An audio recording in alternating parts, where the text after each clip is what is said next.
This is Johnny Rios, and you're listening to my flash fiction titled VR Ghosts. Enjoy.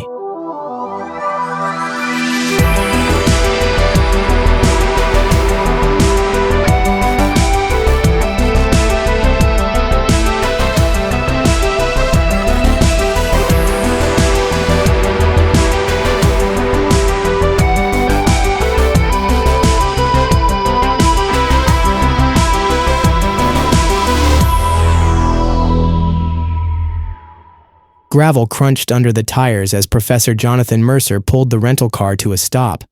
The engine ticked softly in the quiet night, heat escaping into the damp air. The villa loomed ahead, a patchwork of old stone and fresh mortar, its silhouette blurred by rolling fog. A lantern swayed above the arched entryway, casting unsteady light.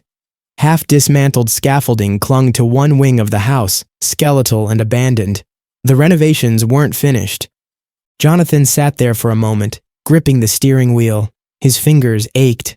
His body wasn't bouncing back from these trips the way it used to. Too many red-eye flights, too much airport coffee. He had told himself he'd slow down after 50. That was 2 years ago. The dashboard screen dimmed. A notification from his personal phone blinked. His breath caught, but it was nothing. His son had moved into his dorm 3 weeks ago. There hadn't been a message since. He sighed, rubbing his face. No time for that now. The door groaned as it swung open. Heavy wood, new hinges, but it still resisted. Light pooled from a chandelier above, flickering. The bulbs were modern, but the fixture was old brass, its tarnished arms stretching like skeletal fingers. Plastic sheets sagged over doorways, taped but peeling. Dust hung thick in the air, drifting in golden beams cast by exposed bulbs. Mira Dunn and her husband Daniel stood near the entryway. She was small, poised but tense. He was broader, practical, with a quiet weariness in his stance. "You made it. The flights must have been dreadful. But we're so grateful you're here," she said, her tone polite but with an underlying tension. Jonathan set his bag down with a dull thump, forcing a smile. His fingers twitched. He wanted to rub his eyes, but it wouldn't help. "Long day, yeah. Thanks for letting me in this late," he said, his voice tight. Daniel shifted, already eager to leave. He gestured vaguely at the house. "Not a problem. We won't be in your way." Mira hesitated. Something in the way she watched him felt expectant. "I know your work is academic, but given the history here, it's good to have someone like you, just in case." Jonathan tensed slightly but covered it with another tired smile. "I'm just here to check for artifacts, Mrs. Dunn. Nothing else." She didn't argue, but the flicker in her eyes said she wanted to. Daniel nudged her gently toward the staircase. "We'll let you get started." The door shut softly behind them. Silence settled over the house. Jonathan exhaled, running a hand through his hair. Finally, alone.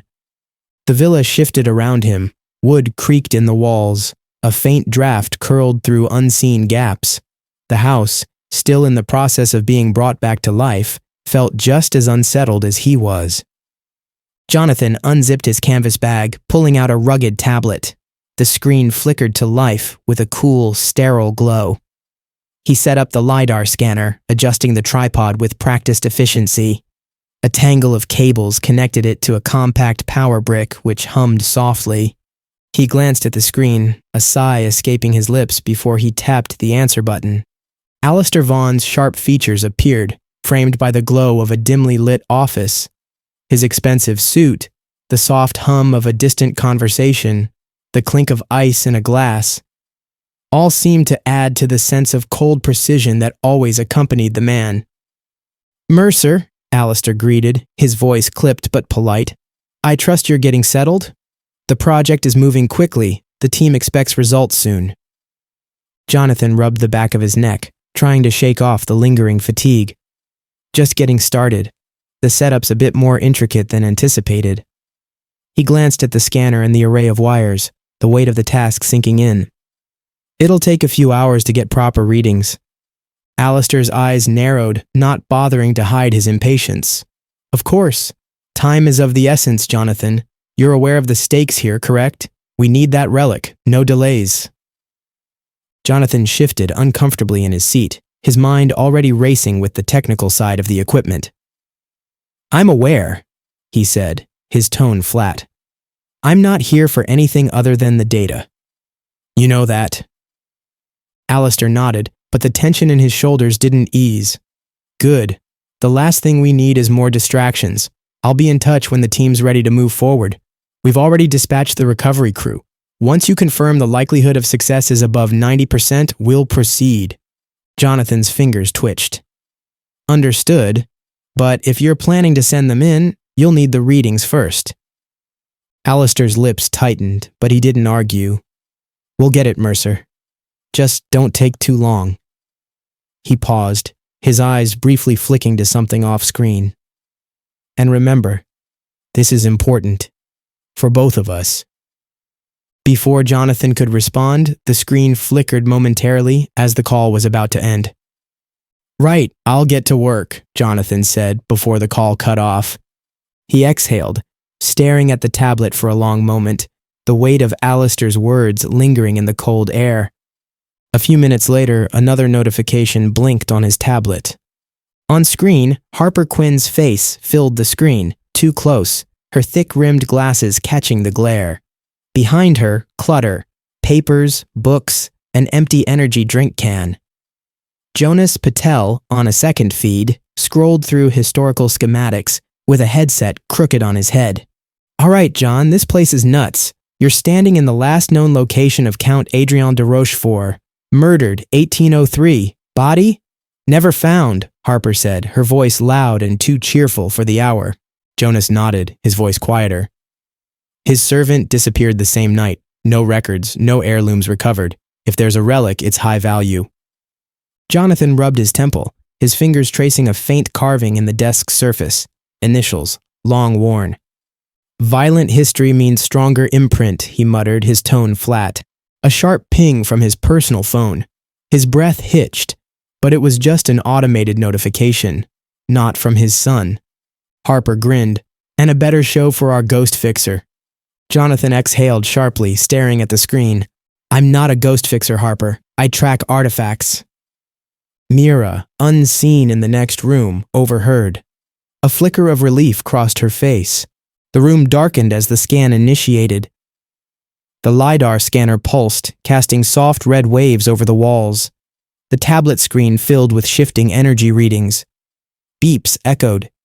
The air grew thick with anticipation. His thoughts drifted just for a second. His son had talked about studying abroad next year.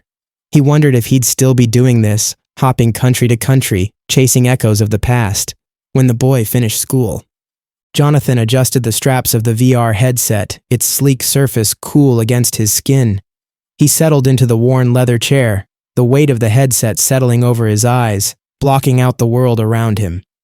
The moment the lenses flickered to life, the familiar hum of the machine enveloped his senses. It was like stepping into another reality, no longer confined to the sterile room of the study, but pulled into something much deeper, more visceral. He could feel the soft pulse of the equipment syncing with his mind, the connection direct, seamless. His breath slowed as the world around him fell away, leaving only the flicker of distant memories, the vivid rush of history about to unfold in his mind. The soft metallic scent of the headset mingled with the cool, sterile air of the room, but it was distant, muted. Everything now a faint echo against the intensity of what was to come. With a deep breath, he closed his eyes inside the headset. As the world around him vanished, flashes of the past began to bleed through the darkness, vivid and unmistakable. Candlelight flickered over cracked floorboards. A man, Count Rochefort, sweating, gripping a dagger. A servant, whispering something in Latin. Kneeling. Blood splattering against stone. Hands prying up a floorboard, revealing a cloth bundle. A key. Jonathan murmured into the comms, breathless. There's a key, under the floorboards, wrapped in cloth. Then something changed.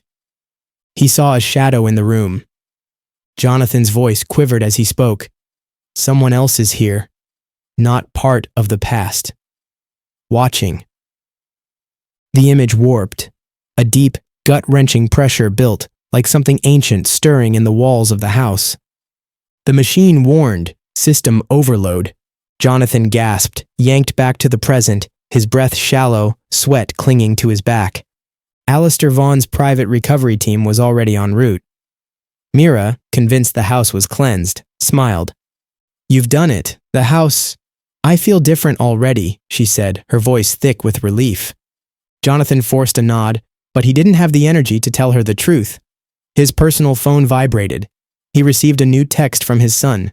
Finally. Thank you for listening. And please check out my other articles on Medium and Read Aloud here on YouTube. Stay curious, my friends.